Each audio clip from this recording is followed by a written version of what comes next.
સુરતમાં મોબાઈલ સ્નેચિંગની વધતી ઘટનાઓ વચ્ચે ઉધના પોલીસને મોટી સફળતા મળી છે। ઉધના સર્વેલન્સ ટીમે 2 રેઢા આરોપીઓને ઝડપી પાડ્યા છે।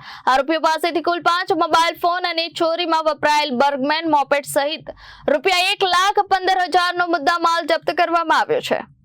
સુરત શહેરમાં ઉધના વિસ્તારમાં મોબાઈલ સ્નેચિંગની ઘટનાઓ વધતા પોલીસ સક્રિય બની હતી। ઉધના સર્વેલન્સ ટીમે સીસીટીવી ફૂટેજ અને ટેકનિકલ સર્વેલન્સના આધારે 2 શંકાસ્પદ યુવકોની ઓળખ કરી હતી।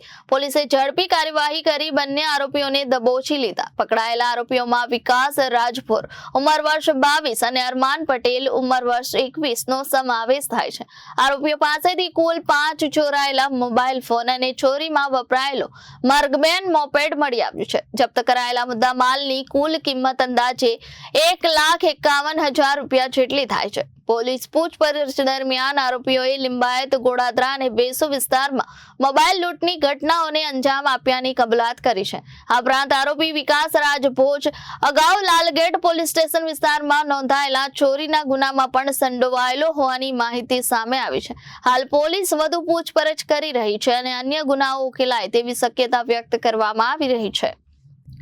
Bureau report Janadesh news Surat.